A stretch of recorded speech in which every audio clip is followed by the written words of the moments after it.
ও বান্দা, তোর এত টেনশন কিসের রে?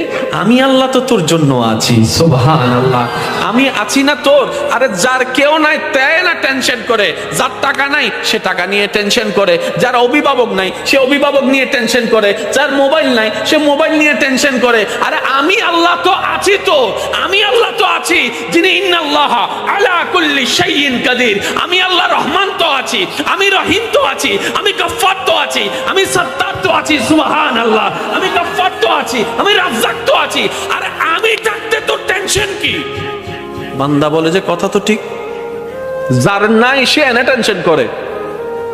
আমার আল্লাহ যদি আমার থাকে, আমার তো টেনশন করার দরকার। তার মানে আমি এতদিন টেনশন করেছি, আসলে আমি আমার আল্লাহকে রাখতে জানি নাই। আমি আমার আল্লাহকে রাখতে জানি, আমি আমার আল্লাহকে ধরে রাখার মতো ধরে রাখতে জানি নাই, যার কারণে তো টেনশন আমাকে স্পর্শ করেছে। সেজন্য দেখবেন আল্লাহ ওয়ালা যারা হয়, মাথার উপর ছাদ নাই কিন্তু টেনশন ছাড়া মুখে হাসি আছে, পেটের মধ্যে খাবার নাই মুখের মধ্যে কিন্তু টেনশন ছাড়া হাসি আছে, যার উজ্জ্বল দৃষ্টান্ত এই পৃথিবীকে চাক্ষুষ ভাবে দেখিয়ে দিয়েছেন কারবালার ময়দানে ইমাম আলী মাকাম ইমাম হুসাইন রাদিয়াল্লাহু তাআলা। সুবহানাল্লাহ, পরিবার সবাই শত্রুদের তীরের ভিতরে ছিল, তলোয়ারের ভিতরে ছিল, কাফেলার মধ্যে খাবার নাই কিন্তু মুখে কোনো টেনশন নাই, পানি নাই কিন্তু মুখে কোনো টেনশন নাই, পরিবার শহীদ হচ্ছে মুখে কোনো টেনশন নাই। জগৎ জিজ্ঞেস করে, ও ইমাম হুসাইন, এই কঠিন মুহূর্ত আপনি এত খুশি মনে আছেন কিভাবে? ইমাম হুসাইন উত্তর দেয়, আমার মাওলা তো আমার সাথে আছে, আমার টেনশন করার দরকার কি?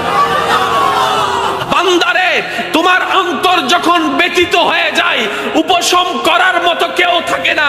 দুঃখ ভুলার জন্য যখন তুমি তোমার আপনা মানুষের হাতটা ধরে দুঃখ ভুলার চেষ্টা করো, 2 দিন পরে দেখা যায় সে আপনা মানুষটাই অন্যের সাথে হাত মিলিয়ে তোমার সাথে প্রতারণা করে, তোমাকে ধোঁকা দেওয়ার চেষ্টা করে। কথা বলেন ঠিক কি না?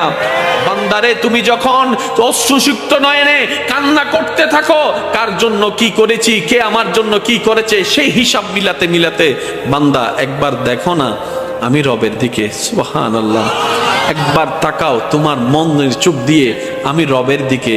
তুমি আমাকে ডাকো নাই কিন্তু আমি ফজরের নামাজ না পড়া সত্ত্বেও তোমাকে ফজরের নাস্তার ব্যবস্থা করে দিয়েছিলাম। সুবহানাল্লাহ, বান্দা তুমি আমার জমিনে দাঁড়িয়ে 1000 গুনাহ করেছো আমার আদেশ অমান্য করে, কিন্তু আমি তোমার পা ভেঙে দিই নাই, বরং হাঁটার জন্য শক্তি দিয়েছি।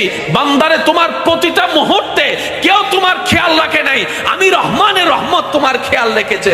সুবহানাল্লাহ, বান্দারে, তুমি যখন ব্যথিত হৃদয় নিয়ে রাতের অন্ধকারে রুমের মধ্যে কান্না করো যে কেউ নাই আমার পাশে, তখন আমি রব ডাক দিয়ে বলি, ইন্নাল্লাহা মা'না, আমি রব তোর সাথেই আছি। বলেন সুবহান।